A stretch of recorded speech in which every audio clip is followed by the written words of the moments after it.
ကနေပြန်လာပြီးတော့တန်တချင်းနဲ့ချောရနဲ့ချော်လဲသွားတာ ဟောချိုးလေးသွားတာဘာဖြစ်သွားသေးလဲကနာနာဖြစ်သွားဗမာပြဖေးကြ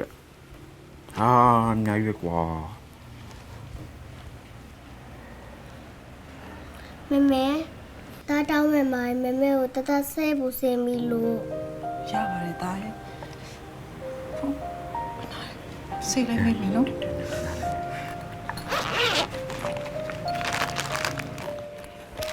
တတိုင်း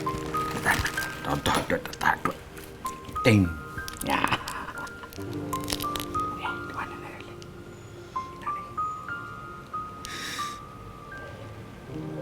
我的要切，后面对了不行。